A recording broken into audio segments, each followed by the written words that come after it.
So I'm the co-founder of Tamil.com, and that's how my story kind of begins.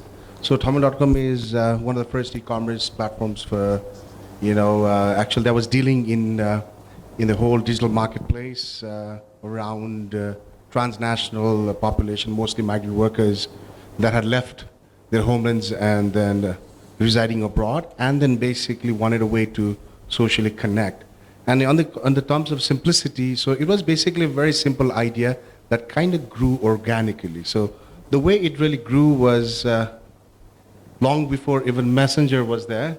So we had a very famous chat platforms where people would actually communicate, with each other from, I think mostly from US, started from US and then in Nepal.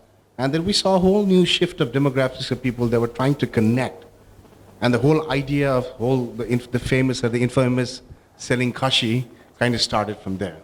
So after that, so we've seen a whole evolution of our business where on one hand, the number of people that was leaving country kind of exploded. On the other hand, their also need also magnified along with it. And then somehow, with the whole concept of serving them, we stumbled into the whole remittance business, and which is a whole new challenge that I'm dealing with right now. So even in terms of the platform that we created, a lot of people used to call me and say, your site is too simple. And I said, you know what?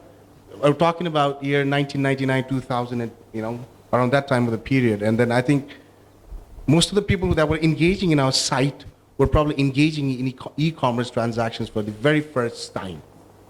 So I think the whole philosophy, and I kind of, I really respect, I really enjoyed listening to your talk earlier. And I think a lot of things that he said, and it was kind of like, all right, kind of nailing down some of the critical points that I hit in my own career from 2000 that I've been doing what I do. And then I think definitely keeping it simple, listening to your customers, and not really spending a lot of time in creating complicating solutions has probably brought us this far. Thank you. Hamza? Thank you, Alan. My name is Amjad Rabi. I work in UNICEF in social policy section. Just what we do in social policy, like multiple things. One is to create evidence for certain programs, informative decision. We provide alternative scenarios and highlighting trends that can be useful for Nepal. But it's also like we have increased engagement with non-traditional partners, like Alan Sir and other partners around the table. So we're trying to see how we can do things differently. In simplicity, I think it's a tricky question. Sometimes we really don't have a grasp of what is simple. But if something you can explain it to my grandmother, then it's simple enough. Now my grandmother, she uses Facebook. So there is something about the simplicity of it, and it might be complicated in terms of coding, but the end user can connect to it. This is like a clear example of what we have. But when it comes to innovation, we usually think of IT, complicated things that satellite images, things like that. And today, Sharad shared with us a brilliant example of something they do in Uganda. They have the balloon, they connect to its small camera, and then it takes images. So you don't need satellite images, and you can't find a simpler solution to the same issue. So in terms of also in social policy, sometimes we can complicate the study that if alpha converges to zero in the long run, that nobody understands, or you can have a clear message that you can explain it in any situation. So we try to look for those messages. Thank you. My name is Tanya Coney, and I'm delighted to be here, and I'm delighted to actually look out and see some familiar faces that I've had the honor of spending some time with this week.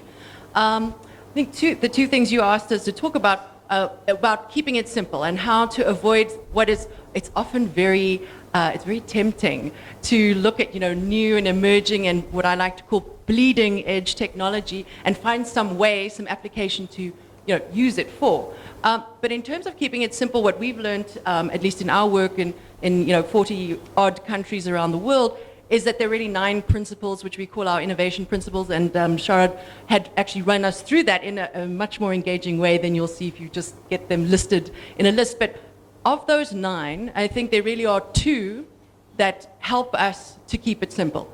And one is what Amjad was just referring to, which is designing with the user. Now, you'll notice I said designing with the user. I didn't say design with the end user in mind, because in the commercial sector, that's really what we normally do, is we design with the end user in mind. We think about them, we design personas, we imagine what their life might be like. But what we talk about is actually sitting down, going into villages, sitting down with shopkeepers, or whoever those people are who are going to be the ones who are using the solution. Sit down with them, embed yourself with them. It's almost like being a cultural anthropologist, but really sit down and figure it out, because they will be the ones to lead you through to what is the simplest, most impactful solution going to be. And it may not involve a piece of technology at all. And the other part of that is actually almost the extreme, and that is to always think about how is that solution going to work at 100% of scale. So if you're trying to reach out to teachers, don't think about whether your solution can work in, we'll try it out in 10 schools and we could absolutely make it work. Because in the end, the objective is not 10 schools, it's 10,000 schools or 60,000 schools, or it has to work at that level. So I think if we can keep both extremes or both ends of that in mind, that would really help to keep it simple. And then to your second question, how could we contribute in really driving innovation in Nepal? And I'd like to challenge all of us sitting in this room, because I think an important part is the story we tell ourselves and the story we tell about ourselves. So this is the first time I have ever visited Nepal, and the word innovation and Nepal are not things that are linked together automatically. That is not the story that people tell about Nepal, but having spent this week so far meeting an incredible array of people, young people, high school students, university professors, business people, incredible, as Sharad said, incredible minds, innovation. There is something very right going on here. And so the story needs to be counterbalanced. Yes, there are almost 1,600 people leaving the country every day, but no, I disagree. I don't think that your brain drain every day is the best and brightest brains, because we certainly had the honor of meeting what I would consider some of the best and brightest brains, not only in Nepal, but much larger than that in a global context. So I think that we all need to tell a different story about this country. We need to tell that story because, number one, we need to recognize what actually the potential and the reality is here. But number two, that is going to do something about giving people pause, about understanding what is possible here, about giving them a narrative about some alternative than just going to Saudi Arabia, getting a job, earning some money, coming back and trying to start something from that. So I think we can leave today with a commitment to ourselves to start tweeting, writing, talking, and telling a different and real story about what is on the go in Nepal. Thank you. Let me interject there, Dr. Sharad. And basically, such a positive look into life. Tanya had and Dr. Sharad, you've also had such a positive look today. We've always seen the negative aspect. We've always seen the 12 hours of load shedding. We've always seen the 1,580 people leaving the country. But you gave us a positive look. How do you keep positive? How do you get our young people to think positive? They see the dirt, the potholes, their mind goes negative. But how do you train yourself to be positive? Well, for me, the most important thing is all the limitations that you see in life are here. That's the first step. You define who you are. You can define who you are, and that is what you will become. And I've seen that work again and again and again. Even in the most difficult circumstances, if you define that this is who you are, and that is what inspires you, that is what takes you out there. Our challenge is we very easily give up. We very quickly start looking at everything that is not there. And when you do that, you get sucked into it. There is no coming out. It's like quicksand. So if you have to make a difference, first make a difference in your mind in defining who you are. If you define yourself, oh, I'm just a graduate, I have nothing, I have 200 rupees in my pocket, then that is what you are. You are a graduate who is nothing with 200 rupees in your pocket. Or if you define yourself that here I am, a bright, person who is gonna make a difference in this world and who's gonna be known for whatever, then that is what you are. And it's your mindset. You have to set your mind to the aspiration that you have. And I always keep on saying, your aspirations have to be way, way higher than your reach. Otherwise, what are dreams for? Thank you. Balji, I want to come to you, and if there are any questions and all of that, again, a reminder, please do raise your piece of paper. We'll come with the paper, or if you can raise your hands or stand on the aisles, a mic will come to you. But fail fast. And I've known you from 1997. Yes. And in that journey that we've gone together we've seen a lot of failures, yes, lots of successes as well. And right across, the governments have changed. Right across, with all of the changes that we've seen, how do you, you've stuck with, right from day one, with Tamil.com, and grown big in such a way with the remittance. So how do you rapidly prototype and also take Dr. Sharad's mantra and practice that in your business? So I'll go back to 2010. So I think I had an opportunity to meet Dr. Sharad and Tanya at our office earlier this morning, and we had a great interaction. And so 2010, in my whole entrepreneurial journey that I've had, there's been so many different series of failures. I can probably sing my sad song for next 24 hours straight, right? So, but in 2010, when we were doing, millions of dollars worth of transaction that a lot of people would not even imagine that a simple website was probably generating bringing that kind of funds into Nepal, I saw that, I was very close to failing it.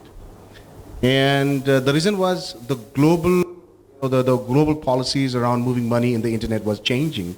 So either I come up with $100 million cash or an asset, to protect myself, give up, or find, or be, I think in his words, be resourceful. So obviously I don't have $100 million. And being the personality that I am, and then being involved even with you in certain ventures, which also was very successful, and then basically kind of crash landed. By the way, so Alan Dye and I had an opportunity to work at this really, I think it was probably one of the most talked about venture around technology Nepal has seen. So in 1996, 1997, so we had this really interesting venture, like a Powerball in the US, the lottery system. So we had a basically arrangement with the government to do it for a year, and it was a phenomenal success. So what we would do is we would put up a prize money for, I think it was around 20 lakhs then in 97, so use some of money on a weekly based drawing. But the thing is, the whole operation was very IT-centric. And we had scouted all over the world in terms of bringing people in to Nepal to do the software and all that. But the thing is, we could not afford it, and there was Alan Dye and his solution, and boom. So I think in those days, I think at a peak we were doing 16 crores, 16 crores a month. That was the kind of transaction. So it was so huge, we could not even actually count the money, but we used to weigh the money. So we go long back, and that also failed. And Tamil.com actually was the result of that failing. So what happened was all of these young kids that had worked within the company, they wanted to do something else other than to go to Malaysia. That had just been started, and that was a result of failure. Now, what we do, so I think 2 weeks ago, our new company called Marknet, which is in collaboration with Tamil.com and Leapfrog, I'm also an investor and in the board member in Leapfrog, is now we've just signed up an agreement, with the U.S. money transfer license company and banks in the U.S. do the things that we're doing in Nepal, global. So we will be officially competing with the likes of PayPal, likes of Zoom, likes of Western Union, likes of MoneyGram, and so forth, right? So going back to what you said, seeing failure, coming to a place where I knew that I was going to fail, I had to change my strategy. So for me in 2010, my strategy was, again, what you pointed out, collaboration. So the collaboration that I had with my business partner, Himal, in 2010 was probably one of the best business decisions that I made. I was used to doing my own thing. I was used to running my own shows. So failure to us right now, it's, I mean, every day there's new thing, there's something that goes wrong. So more it wrong goes, more we do right. I'm very, very pleased to let you know that we are probably the only US-centric remittance company right now using some of the payment solution in a way that we have. And the only reason that we have been able to launch that in the US is because of all the failed, processes that we have. Moving money through credit cards is expensive. Moving money through ACH, the clearinghouse network. So there's a whole process of basically, funds not being in the account. So after losing a lot of money and having a lot of headache, so we figured out a system where we can do it creatively where our funds is secured. So I think you really cannot proceed, like in life, until and unless that you fail. And I think I think for anybody to vent out or venture out on their own, I think that is the biggest skill that you need to have is how do you take forward when you fail? Thank you. Dr. Sharad, I wanted to kind of understand from you your wisdom on how do you, with experience, convert all of the noise to data, to information, to knowledge, but more importantly to wisdom. And I think that takes a person with wisdom to do that. Well, I think the easiest thing is to keep on saying, so what? So, what we do the exercise is that for any question, whatever answer you come up with, we throw them out of the window. First 20 are out of the window, and we keep on going, and we say, what if, what if, what if? Ultimately, if you cannot break it down further, that is where we kind of say, okay, so if this happens, then everything happens. Or you can take, again, I'm trying to go into a process, but listen to it, but ignore it. Find your own process. But basically what we do is we start putting Post-its on the wall, and then you keep on writing whatever your big thing is, then you keep on breaking it down into pieces, till in the end you reach and you cannot break it down further at that particular moment. That is where the essence comes. What we've also found is that it is the most difficult thing to do, because if you're working with 10 people, everyone wants to see their word in there. And therefore there has to be a person in the room who actually can overrule everybody and say, this is what it is. But it is a question of taking it down to its molecular level. I mean, if you look at Lego, for me, Lego is the best example of a product that is so simple and that can lead you, that has been there for what, 70, 80 years? And it still is that simple block which you can have a 3-year-old to a 90-year-old play. You can create from a small hut to robotics out of Lego. You can create buildings out of Lego. That is the kind of simplicity or wisdom that one is looking for, which you can complicate as much as you want. But it's like the SMS or the USSD. That's the simple, lowest level, and that is why payments work, because they use simple USSD. All those who try to do complicated ways of ensuring payment have failed, or the costs have been so high that they have never worked. Thank you. Amjad. I think Dr. Sharad told us that the education system, the learning does not translate into a job. And I think in Nepal, we see that every day. I'm sure you've seen that. But how do we make sure that within the education system, instead of revolutionizing it, how do we take an evolution and to make sure that there's more fostering of innovation within the education system? You've done it, and we just wanted to understand, saying, what does it take to change the system?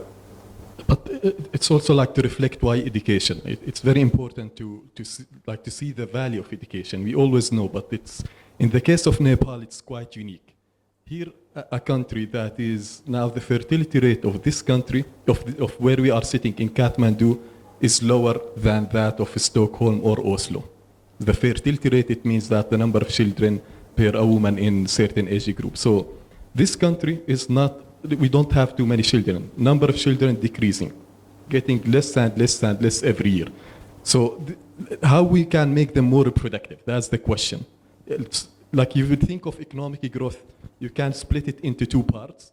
One is number of people that they go to work, and the more number of people they go to work, then they bring more money. And the other one is how each person, how productive.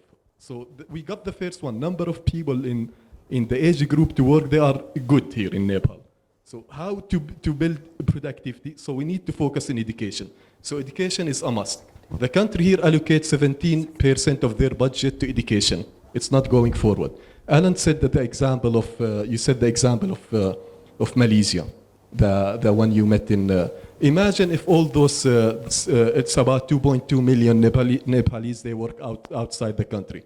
Imagine if every one of them knows how to use basic computer skills. Imagine.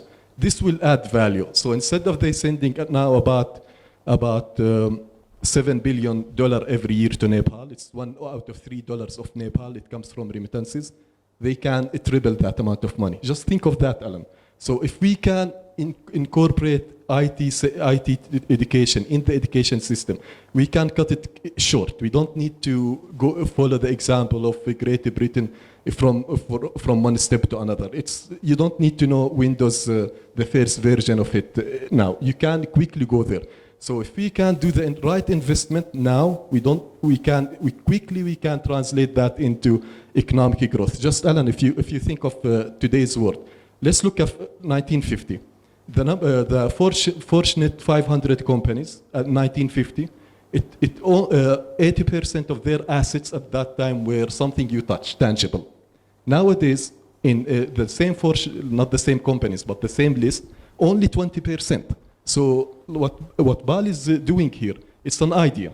And this idea, it becomes a global product. We can multiply Bal's example into many, many businesses. So we need education and we need IT sector to get them together. Tanya, so basically I think power changes. And we talked about the turtle taking risks. You've got to take your neck out. And being a female, I think one of the biggest challenges with if you look at the hall, besides the gender equality is not really there. In IT, in the number of students, the female ratio is less than 5% in Nepal.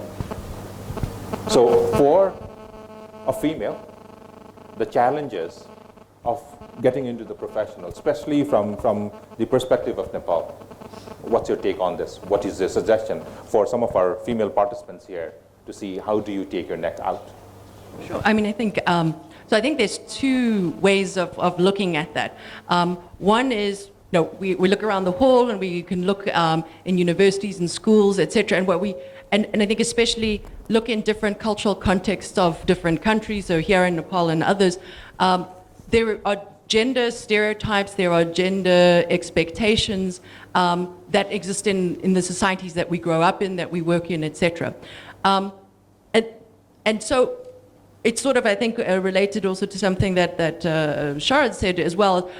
You can either accept and fit into that, or you can dream bigger and aspire and understand that sometimes that comes at a cost. So whether we were sitting here or we were sitting in Silicon Valley, which would pretty much look exactly the same, unfortunately, and it wouldn't matter if we were sitting in a room full of CEOs, it would also look the same, and apparently a lot of them would be called, was it Bob or something? But it will take a certain risk and a certain cost of understanding that we're not, at this moment in time, maybe as women, are in an environment that is male-dominated. But there is nothing about gender that has a patent or a license on ability.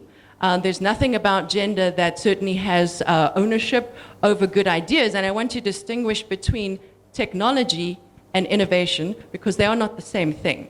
Certainly most of the things that we read about, that get hyped a lot in the media are those very tangible things, mobile apps, new kinds of devices, smart watches, etc. Those are very much technology driven, but that is not the only way we innovate. And I think, a couple of speakers have spoken about the future is not in competition, but in collaboration. And if there's something that if we want to be gender stereotyped and say that women do seem to have quite a good competence in it is collaborating.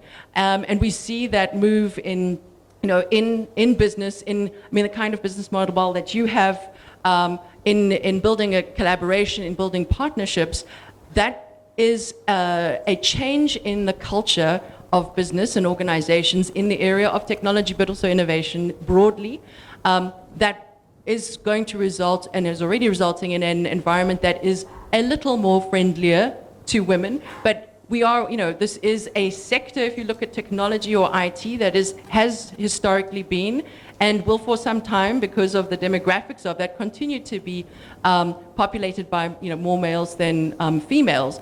But it's by participating, by showing leadership, and also by having kind of a mentoring role in encouraging and being a role model to other women, especially those coming through secondary school where, say, maths and science and those kinds of classes which are prerequisites to getting into the technology area. The more people see that there are women in these roles, the more it becomes more acceptable, the more it becomes a picture of reality.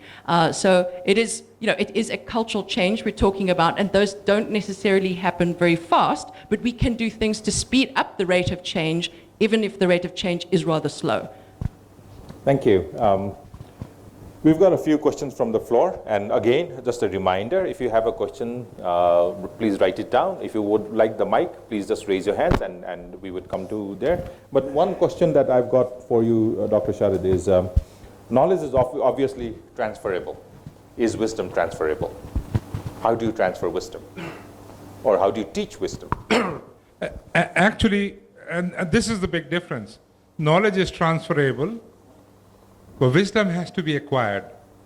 And that is where the effort of breaking down knowledge into essence is important. And that's a matter of practice and working with mentors, working with groups that actually have gone through those spaces to guide you. What happens is very often we get a degree and we think that's the end of our education. Now I get a job and I become a millionaire.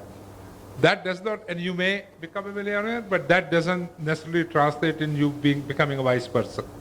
And therefore it is always necessary, regardless of where you are in your life, to always find mentors, always find people who have done things that inspire you and learn from them as to how do you start processing. It's the innovation design process that has to go in your knowledge design process. How do you distill knowledge into wisdom? And that's more you practice it, more you try, more you find that you're going to achieve it. Thank you. I think I'm audible. So one of the questions that we have, and this might be for you, Balji, is Nepal being a small country, do I focus into a local market, or do I look at the global market for my innovative solutions? Very good question, actually. So back in 2000, when I started my company, so the way it really happened was we wanted to focus on international market, because the thing is that just the infrastructure, the systems, and the scalability opportunities were there. And I think in the local, the local market has not, especially in the technical sector, has not quite expanded in a way that it really should have in all of these years. But every time, whenever an entrepreneur comes to me and says, all right, why are you not focusing on the local ventures, or why there has not been a lot of local ventures? Just catering to the local market.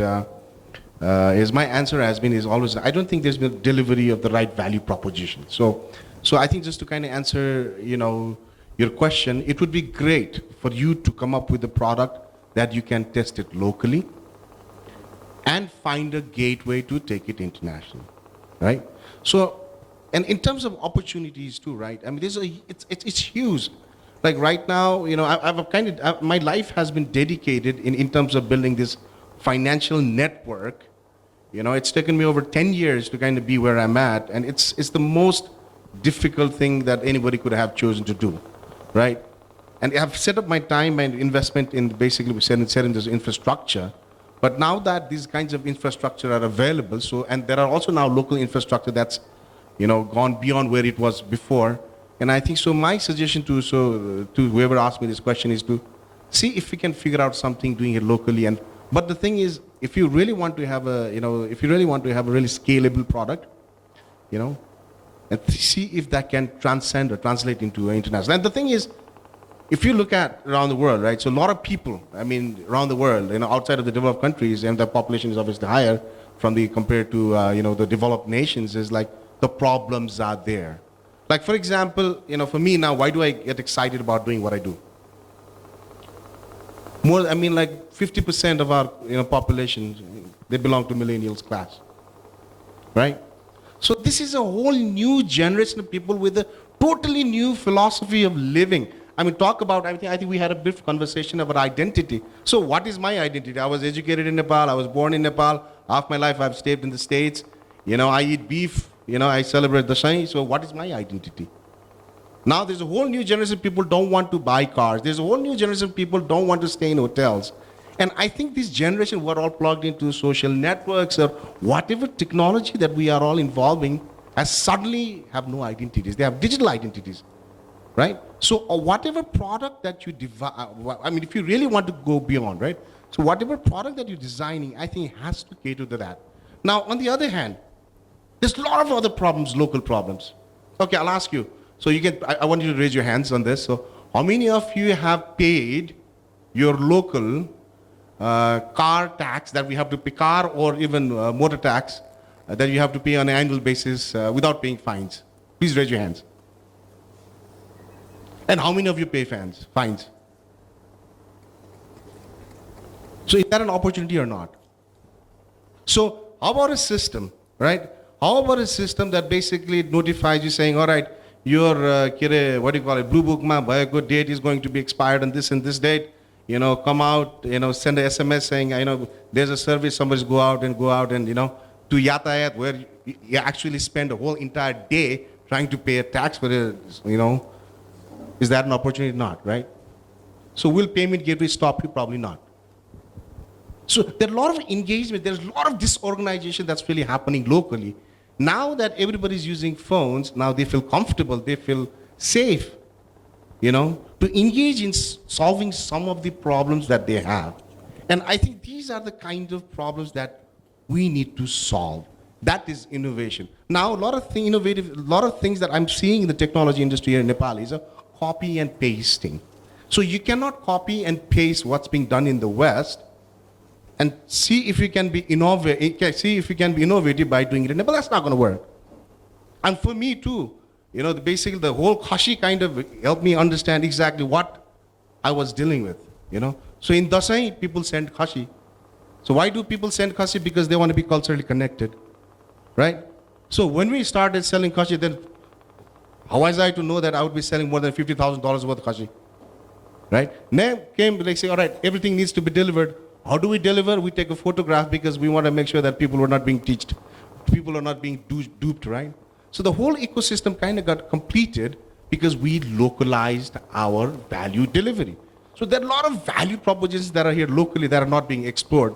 So I think basically, first understanding the problem first. So you have this whole interesting global problem and at the same time brewing of all these small problems. And I think try to understand the problem first and see how you can tackle it. So I think with saying that, I think, like I said earlier, local problems, see if you can scale it to the global. That's exactly what I'm doing with my business.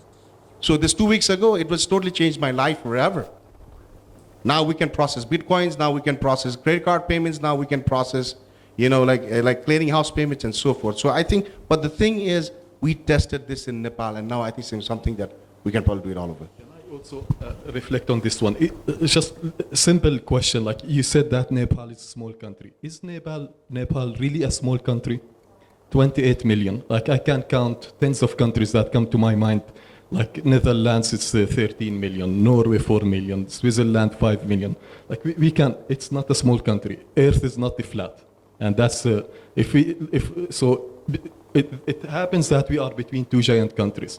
Lots of solutions here, local, lots of problems here in Nepal, like what Balji was saying, that needs solution. And these are 28 million. It's a country of 28 million. It's not small.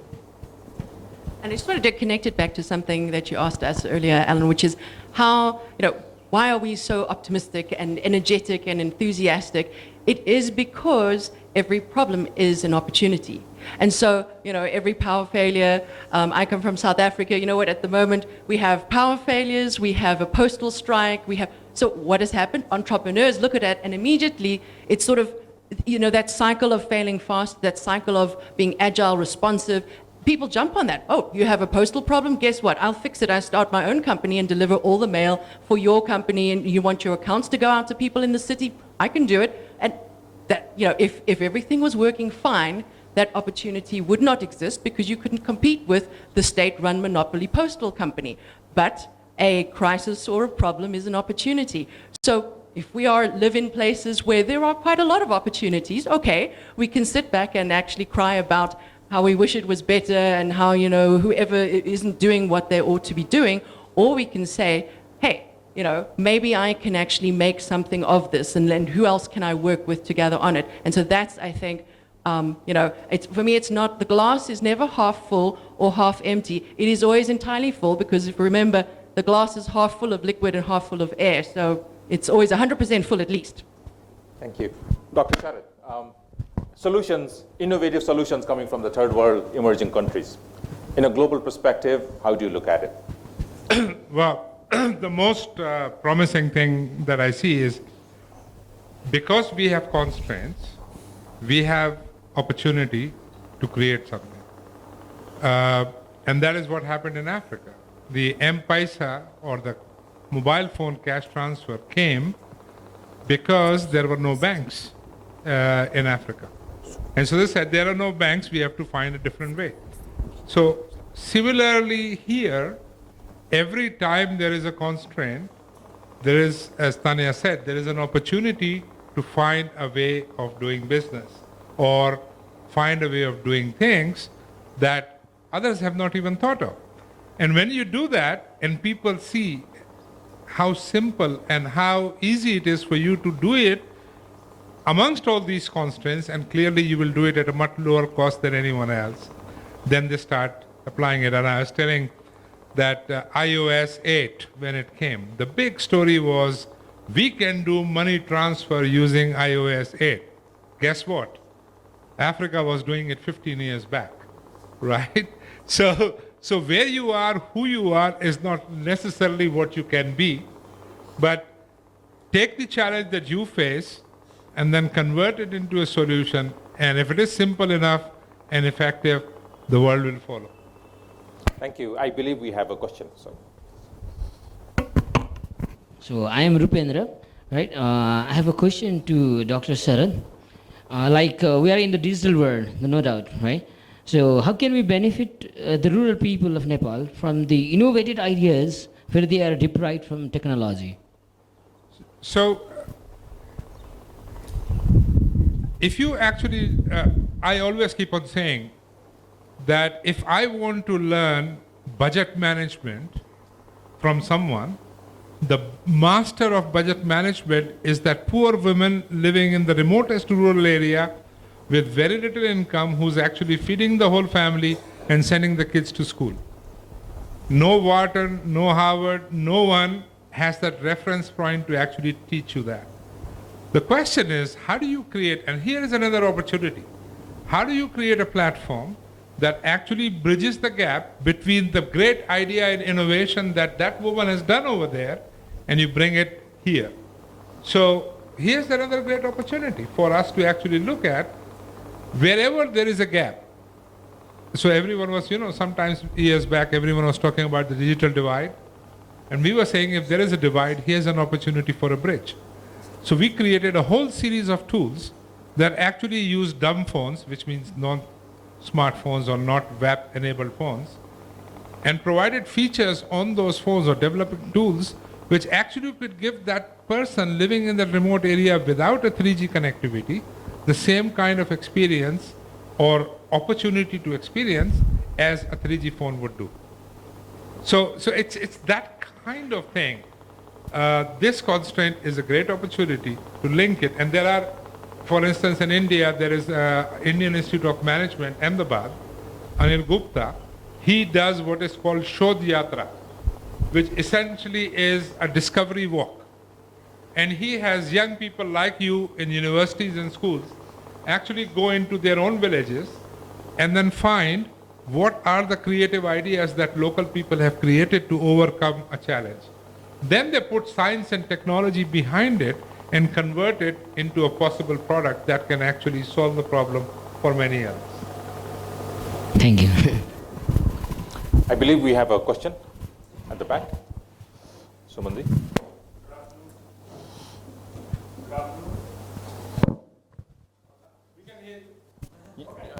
You need to shout. My name is Suman Chakra. I had the good fortune of meeting Dr. Charles and Tanya yesterday in Los Angeles. And it was wonderful to hear again today. And we learned a lot about how to innovate. Check. We learned how to innovate and what we need to do. And the UNICEF's 9 principles, and possibly Tanya talked about the top 2. What I would like to know is, what are the top 3 things that you need to avoid to innovate? This goes out to Dr. Sapir and Tanya.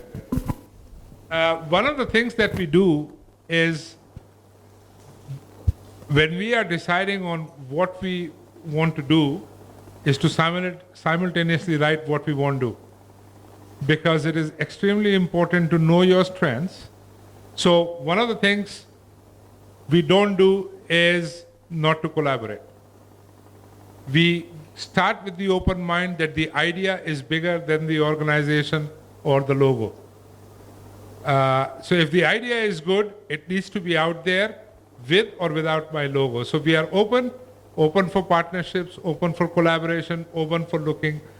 The second thing we don't do is try to reinvent the wheel unless it is necessary. We actually go and look for existing solutions that are already out there, test them and see if they can be converted into better solutions rather than say, no, it is their solution, I will create my own. Third thing is, and this is the biggest thing that we have found, and at least the work we have done, normally what happens is like UNICEF, if I do something, I go and open a Facebook page and then expect that all the world will come to me, right? So our old joke, where do you go if you need money? Why do people rob banks? Because that's where the money is. So what we do is we actually go to people who already have organized networks and then position ourselves there. So for instance, U-Report is a tool that we developed to connect young people all over the world. Our objective is to have about 1 billion people by next year talking to each other. We're not going and enrolling every person, I'm UNICEF, come to me. We're going to change that org. We're going to Awaaz.com. We are going to Scouts and Guides.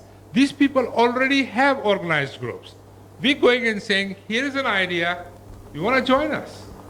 Or we want to work with us, would you allow us to use your those are the things. And the other thing is, we don't forget the end user, who is the person for which the tool is being designed. And if that doesn't work for that person, then we don't do it.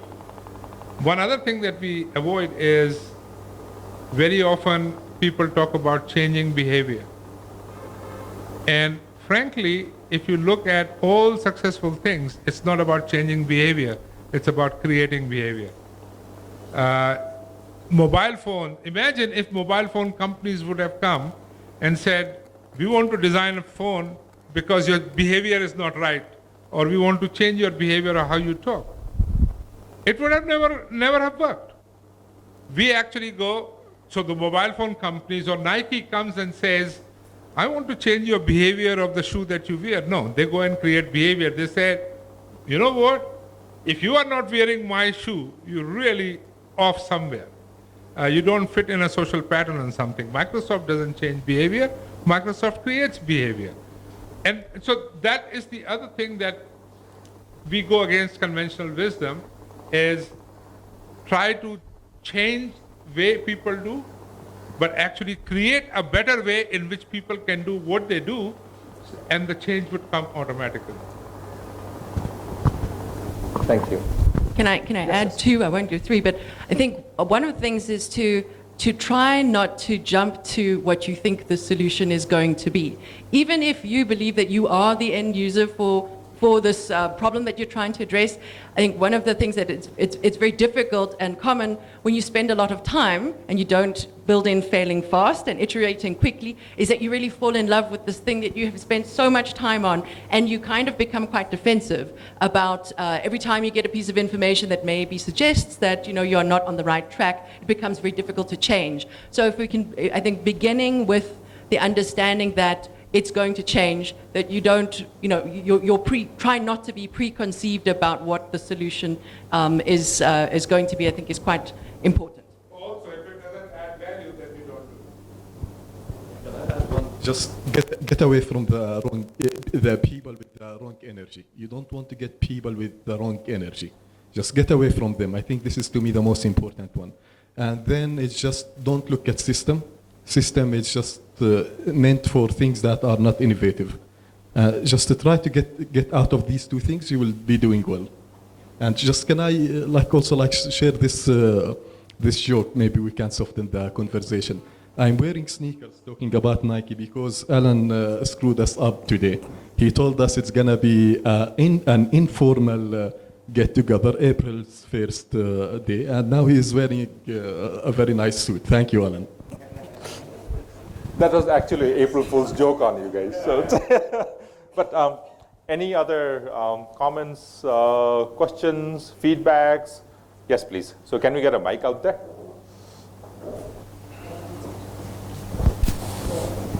So it's good to see at least one female brave enough to ask a question. So. Good afternoon, everyone. My question is to ma'am, Tanya ma'am. And if creating ideas and innovations, does it really mean that we don't have to be a degree holder? How education plays a vital role in this? Thank you. What a brilliant question. And I think it ties in well to the question around education that was asked earlier.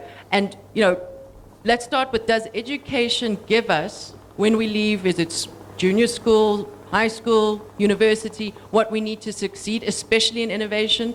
Possibly not. I mean, you can look at, there are lots of individual case studies of people who dropped out of university and are some of the most successful, if you count, with innovations or with number of patents or with number of ideas or with amount of money in their bank accounts, who don't have fancy degrees. And I would almost suggest that getting sort of a degree in innovation is probably a guarantee of not being very innovative, because they're going to definitely teach you some specific approach, and and that's not what it's about. I think someone said that innovation is about an attitude, it's about an approach, it's about looking around and being able to see an opportunity in a problem, being able to sort of look at it in a completely different way, to the way that everybody else who's gone through school and maybe has those degrees is thinking about it. Because one thing that sort of formal schooling teaches us, unfortunately, is it tends to teach us to all start thinking in the very similar ways. And because our education system around the world is, with minimal variation, I mean, a lot of it is that, this is the way to undertake this approach, this is the way you code, this is how you do things. But if you look at the changes in coding, where it used to be, waterfall approach, that's how you did it. And that was the only way of doing it. And if you were a student in a programming course and you went off and did something else, you're not going to do very well in those days, like the 80s or 90s. And then it changed completely. And now it is, well, maybe you don't even touch code to test an idea. Maybe you just put up a website and talk about the benefits of this fantastic new product, and what you'd see is getting feedback from potential users about whether the features of that product are actually even good. But there's nothing behind it. So, I think it's absolutely no constraint at all. And the one person that I deeply regret not meeting on this visit is an animal husbandry innovator, a man who is apparently doing some amazing things with chicken farming. And I don't believe that he has any advanced or bachelor's degree in agriculture, yet what he's able to do are things that I'm sure in a laboratory setting aren't being done either. So there is, like, just as I said, there's no patent, there's no ownership on a good idea. Good ideas come from everywhere, but one thing that is guaranteed: an open mind, an attitude, a different way of looking at things, thinking, asking that question, so what, or how, or, going through that process. That's the kind of thing that is behind being innovative. It's not any kind of letters behind your name. Yes, please. Yeah, that doesn't mean that you don't need to be studying or getting a degree, right? Because what happens is when you go to college or something, it allows you to understand how to organize information, how to access information, how to interpret information, how to use it, right?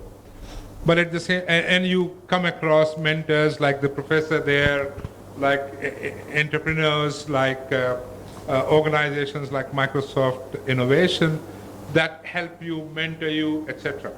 But at the same time, do not confuse education with intelligence. Because you will find one generation or two generations in our own families. Our parents or grandparents were not educated, but they were extremely intelligent. That's why we are where we are today, right?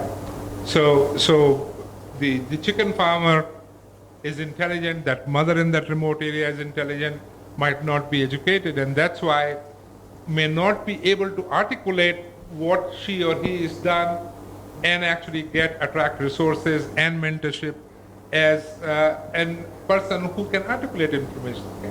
So don't start dropping out of school and saying, okay, Bill Gates did that, so now I'm going back, I'm not going to do, I'll go to my garage and open a HP or, no. Do your education, learn how to organize information, how to organize data, how to interpret it, how to learn it, and how to ask questions. So one of the questions that have come up online is, to foster innovation in the country, how important is mentoring? So goes back into the whole education process. If not formal education, how can we get informal education? Can it be the Gurukul mentoring?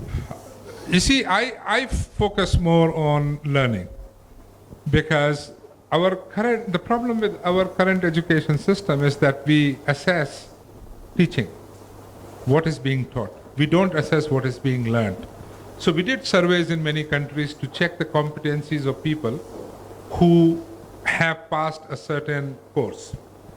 And then we found that less than 25% people, although all these people had passed the course, less than 25% had the competency in what the teachers themselves said this person should learn by this time.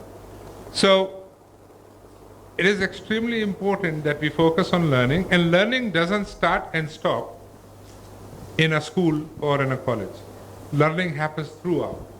So my dream is to actually create a society or create an environment, ecosystem, where learning happens anywhere where you are. And you have mentors physically with you, outside, online, offline, who are constantly people that you can talk to and get guidance and get direction, and so that the learning continues and learning happens in your home. You learn something every day new from your parents. Learning happens from your friends. Learning happens in the community. The question is, make sure that the learning is then translating into proper knowledge, wisdom, etc. You need mentors. And it is extremely important that there are formal and informal mechanisms. In fact, the whole education system should be geared towards competency development through mentorship and partnerships, rather than just, you study, you do your graduation, but you don't have any skill that actually takes you anywhere. So I think the role of mentorship is extremely important. And I think one of the interesting examples we've seen here at the university has been the connection of the classroom to real life opportunities to work on things. So really, you've been involved with this in Ideas Studio, in other kinds of classes where students actually get to work on real projects for real clients involving a real world experience. So you're not just learning the theory and not just the education is happening, but the learning is happening. Otherwise, if it is just the education portion, then I think we're really selling ourselves short. And the fact that I think that is happening here, and we've been meeting students who've had the benefit of going through that, and not only learning from a mentor who is sort of somehow perceived as being senior, but from each other. I think that peer learning and that networking is quite essential as well. 54-hour hackathon. Yeah, the app. That's a learning process in itself. Can I add? So I think in terms of even mentorship or collaboration, or I think it's about communication first of all. I think that culturally we are very shy. We don't like asking questions. We are not really open to say what we're really feeling, the help that we need or something. I think that's probably has to do a lot of with people saying, all right, this is what I need, this is how I want, do you want to give or no? I think with the mentorship too, I think that basically you have to go and ask. It's not going to be delivered. The collaboration is you also have to make that initiative. So I think the whole society that I think especially my generation, it was like tera baulai thaha cha. You see? So it means like your father knows it all, right? So I think the whole basically, I think that's also been kind of deep rooted in terms of us being very explorative, thinking out of the box. And I think the whole innovation actually happens when you're thinking out of the box. So unless you are really communicating your ideas, unless you're really seeking out for mentors to see if what you're really working on is probably, it's probably not going to go in the right direction. So I think mentorship, collaboration is be vocal, communicate, come ask. And wonderful thing about being in Nepal is everybody's available. People can be just available. If somebody has a problem, so they can be really available saying, all right, what's your problem and see how I can do. And if I try to do that in the US, forget it. That's not going to happen. I can go to a lawyer over here and get free consultation. If I call my US lawyer, it's going to charge me at least $1,000 an hour. So I think to be vocal, and I think to be very open in communication, I think that's probably where it should start. One of the questions that came up was, at what point from the idea to innovation to scaling do I stop from giving up? What's your advice on not to give up?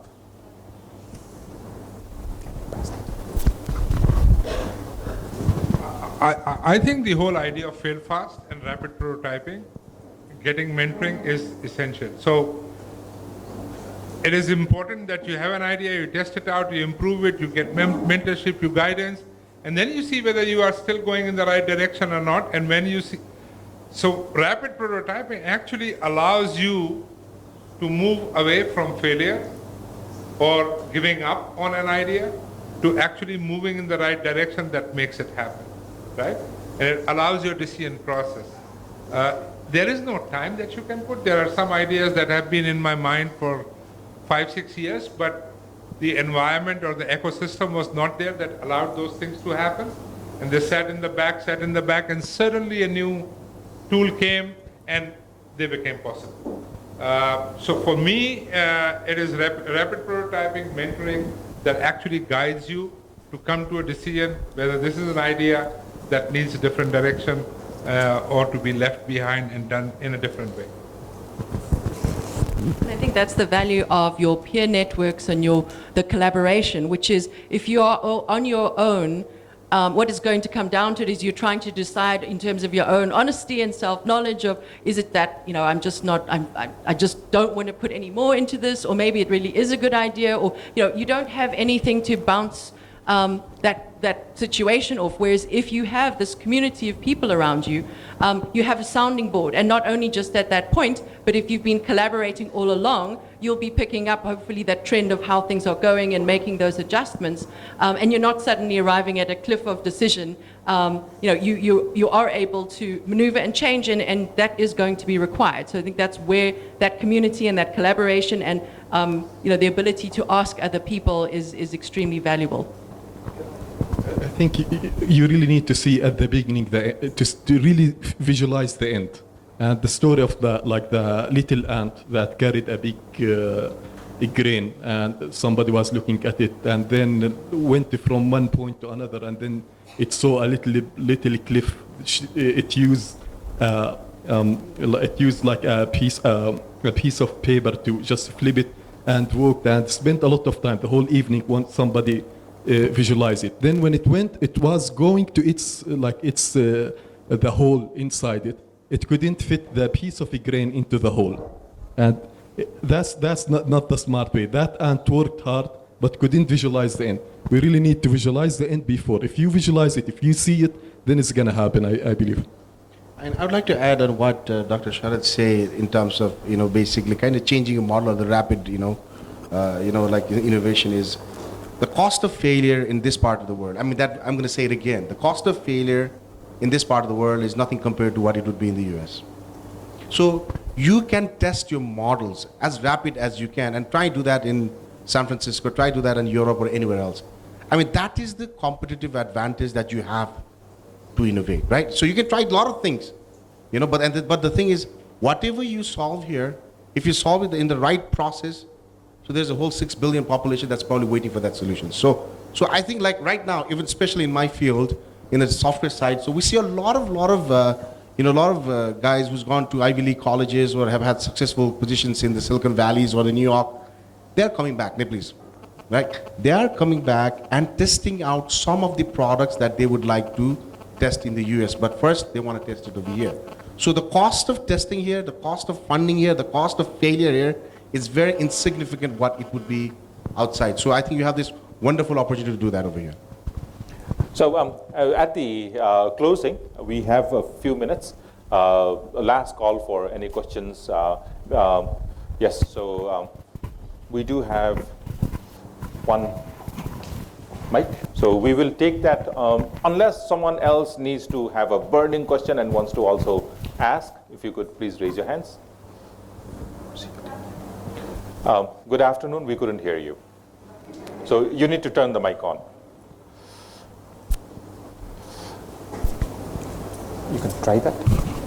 Okay. So while we are testing that, Bivorji, can you introduce yourself? Yes, I'm Bivorji. I have been teaching in IT colleges. So my question is, we have a course called entrepreneurship, and we try to teach it, but the teachers are not innovators or entrepreneurs themselves. So we can have mentorship, but the teachers, I don't know, I doubt about the quality of teachers. I don't know how it goes in other countries. Can you help us to find the resolution or solution? We'll park the question here. Let's get the other question. We'll take it together. All right, just shout out. I'll repeat it.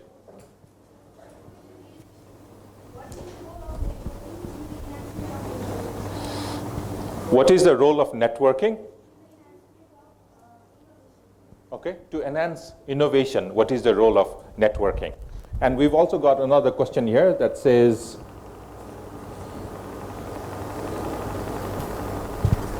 in Nepal, I'm trying to produce sal leaf plates and bowls all over the country and want to sell it abroad. My business gives a lot of opportunities to rural communities. What's your advice for my business?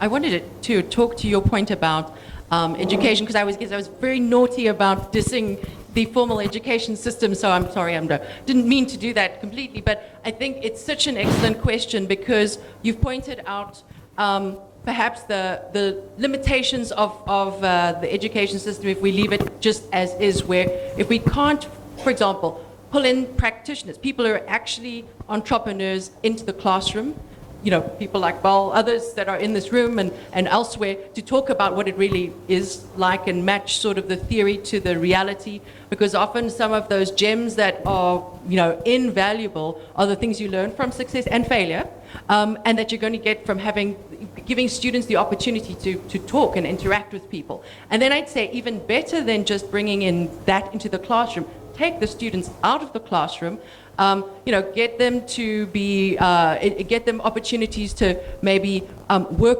in something, because there's absolutely, needs for what someone was talking about, people would do this for free, give them an opportunity to actually work in an environment that is maybe more startup than it is, an established organization, and so that they are actually living that and experiencing, what it means to be an entrepreneur, what sorts of decision points and the people working in that environment are facing.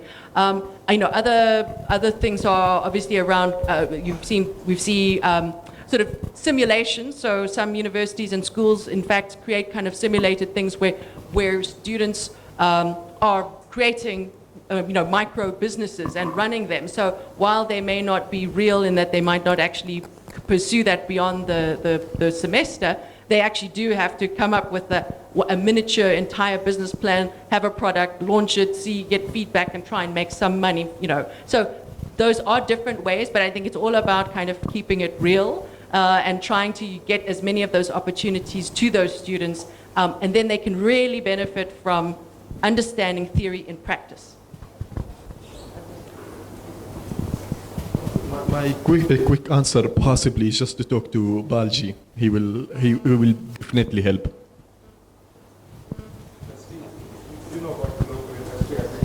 So what was the product that? So basically, these are sal leaf plates, sal leaf, so tapari, and I need. So what's your advice? So what is used for? To use it as a plate or a bowl. So how do you think you're exporting? Is that what you? Well, I think it's a very interesting. First of all, I think you'd have to look at a lot of things. Like when you do sal leaves plates. When you say to you, is that really the longevity of the product? How long? So what happens if are you selling dry leaves, right? So are you selling dry leaves? Is that what you're doing? It's on the online. Oh, it's an online question. So I think whoever's asking, first of all, is if it's a dry leaf, right? And at the same time, where is this going to position? The way I look at the dry plates, especially in some of the religious events. So I think it really depends. So I think kind of depends on what market that they're positioning. Nepal, I already see it locally in some events or in some parties. They're already using these kinds of plates to serve locally and kind of in more of an organic perspective. But I don't know how. I'm probably not the best one to comment in terms of how it would reflect abroad. Like I'm sure you probably have to go through some kind of quarantine. I'm sure you'll have to get some kind of a government approval to get it through. And so what happens? So what is the percentage of damage that's going to happen during the freight time? So I think so. I'm probably not the best one to be, advising on that. But definitely a lot of questions than answers. I think also focusing on the recycling market, positioning it more as a recycling product rather than a plate. I think that would generate a lot more interest. So since you have the technology, you have the product which fits into the environmental label, which fits into the recycling label, just repositioning your product might actually open up opportunities that don't exist right now. All right, so I wanted to close off with one last question that we could just ask with an answer on one sentence or anything else that you'd like to add on. But Dr. Sharad, you talked about collaboration with the competition.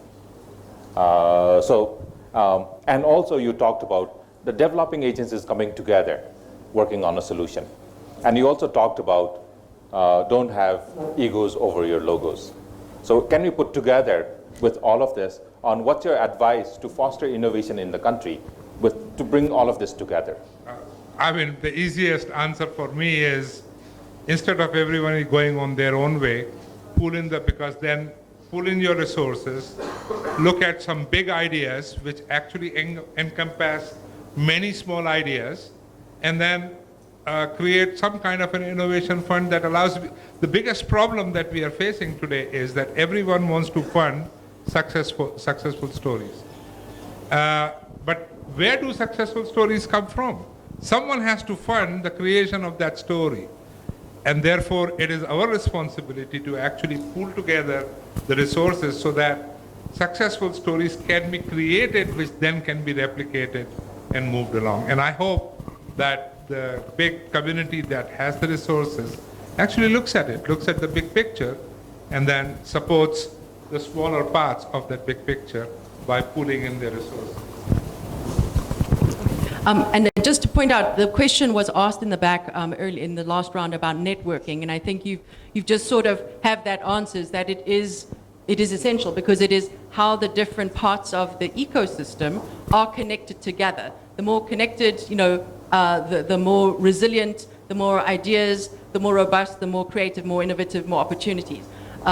So I think for my part, in answer, Alan, to your question, I'll come back to the first thing I said, which is about telling the story. So, And it's exactly what you're saying, Sharad. You know, we should be telling more stories of success about Nepal to change the perception and the narrative about this country and its potential. And in connecting to what you just said, we need to tell the story from the whole story. So not just the part at the end, but the part of the struggle and the investment and the community and the belief and everything that it took to get to the end, and not just this magical, you know, everything is rosy, because everybody does need to understand what is required, what is that whole ecosystem for success. But I think Nepal innovation, a new narrative needs to come out. And actually, I just wanted to mention, we were talking earlier this morning, and you know, in Bal's office, and there were people talking about the valley, and then someone said, oh, you know, we mean Kathmandu Valley,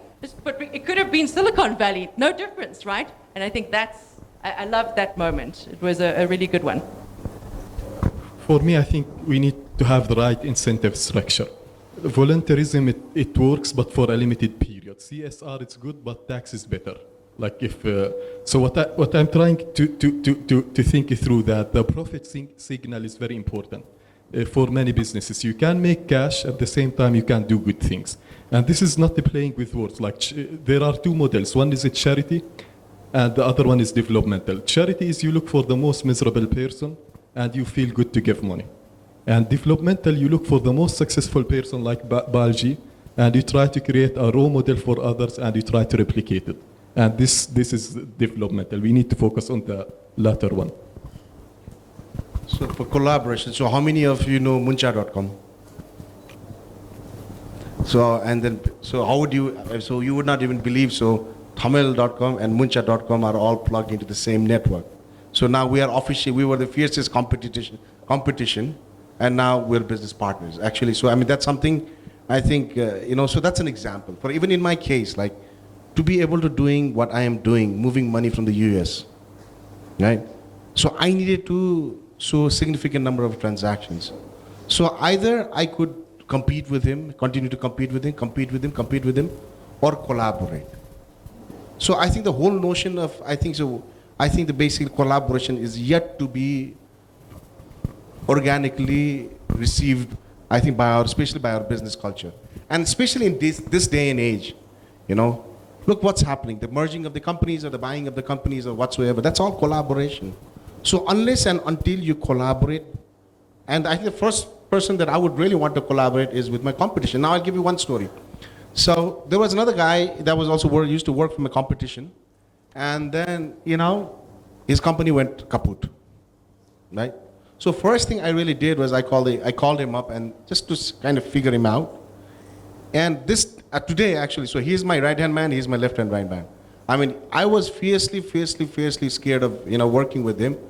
But right now, in the way our company is progressing is mainly due to his hard work that he's put with him. So I could have taken the traditional route saying, all right, he's my competition, why do I want to work with them?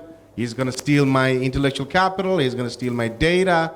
But rather than that, I said, all right, what is he going to add to my company? And today, so he heads up our remittance division, and he is just basically, you know, he's just taking it to the next level. So what he really has now within the collaboration, a world-class software company, right? Banks in the US, licensed entities, marketplace. And now at the rate that we're growing right now, it's kind of scary actually to be. I never thought that we would kind of grow in the way that we have. And the only reason that we have been able to do now is by collaboration. So now, entire structure of the company right now is built on collaborating. So right now, I get approached by a lot of new entrepreneurs, you know, who have some small ideas that they want to, you know, they want us to take a look at. If it's good, we're investing. And I want to give you another success story. So I met two really young kids in Tamil, and they've been wanting to pitch me a product for longest time, and I just didn't have time. So I said, all right. So I wanted to be really tough and rude with them and said, all right, you have 5 minutes to pitch me what you guys want to do. And they were basically the graphic designers, right? And they communicated to me in such a way in that 5 minutes, I was totally sold. In next 10 minutes, they had a deal. So I don't know how many of you heard about, you know, Google's project here in Nepal that was all over the news. So basically, Google has now mapped out the entire Everest region. So these guys, as we speak, are returning from Google's office. And because these are the guys that were hired by the Google to do the kinds of things that they did. So again, collaboration. So I really, really, really urge you, all of you, to be vocal, to communicate, to collaborate, and that's the only way to succeed. One might have the idea, other might have the network. And to somebody else who said, about how is networking, important. One of the lessons that I've learned from my own life is, it's not about only what you know or how much money you have or what kind of education you have. It's all about who you know. And that's going to play a very, very important role in terms of projects, whatever that you have. So I highly, highly recommend you to kind of focus on that. Thanks. Thank you. So who you know in terms of networking, you might have noticed we've got QR codes for all of you or people that have registered online. You can take a smartphone, scan them, and you would get the person's email ID, phone number, designation, organization name, and all of the details. So hope during the refreshments time, that would help you to network, help you to get more of what Balji was saying to the aspect of who you know. So with that, I would like to close the discussion session. And Amjad, if you could kindly close the session and give us a... Actually, the representative of UNICEF actually. Or Tomusan, can we request you to do the honors of closing the session today? And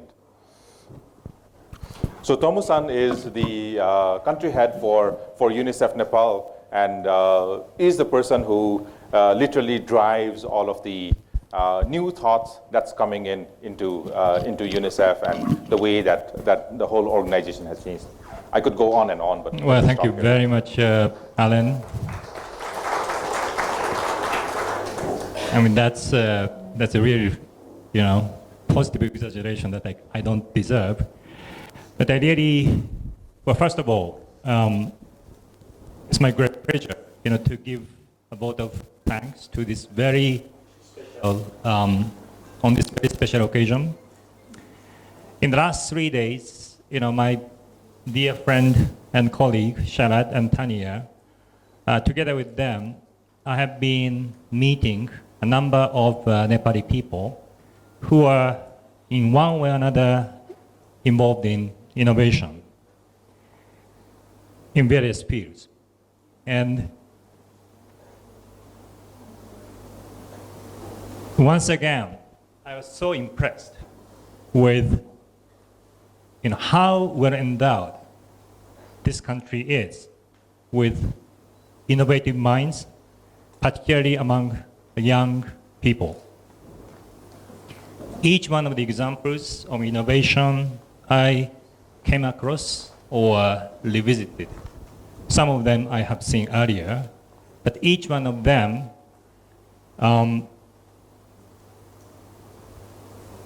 was so interesting and exciting.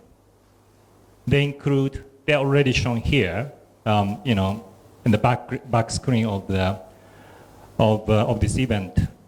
Things like innovative powerhouse, like Microsoft Innovation Center that Alan leads, and also the Idea Studio of Kathmandu University School of Management, and also some excellent socially minded private high-tech enterprises, various software packages which made it to the final stage of Apathon, held last year, once again introduced in the back screen, and also social mapping based on internet-based mapping technologies, radio programs that has a huge number of use as a regular listener and which can be used for two-way dialogue with as a group with the help of already available remote communication technologies. And lastly but not least, many of the examples cited in today's immensely rich dialogue on innovation. Also, being exciting, each one of these examples to me is exciting in their own right.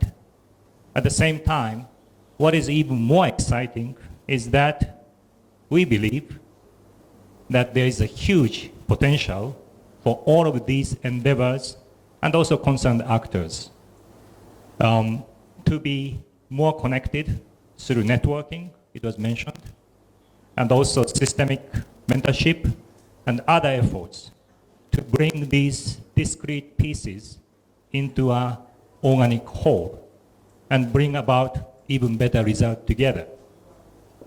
In other words, I think there are already critical mass of people in Nepal who can help change the development narrative of this country through innovation and improve people's life, including those of children, women, and youth living in the most disadvantaged situation.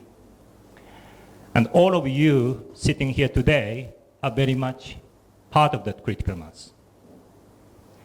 In that sense, we're living at a very exciting juncture of the country. We are very grateful to the rich conversation and shared insight we could have today, thanks to excellent panelists. My special thanks goes to, first of all, Alan Trada, our friend of Microsoft Innovation Center, for setting the tone of today's really great panel discussion and also bring together this great event. My dear colleague Sharad and Tanya of the Global Innovation Center for Children, who took me, in fact, on a guided tour of innovation in the valley, in Kathmandu. I've been here, since August last year, but it was really, once again, moment of discovery. And also Barji of Tamil.com, who really shared with us rich experiences, both the challenges and successes he went through, and a team of people from the MIC who worked hard to have organized this great event. And lastly but not the least, I'd like to thank all the participants here in today who took part in this event to share this moment of dialogue on innovation in Nepal. Together with you, we really look forward to being part of innovation journey of this beautiful country, Nepal, with full of potentials. Thank you. Dhanyavad.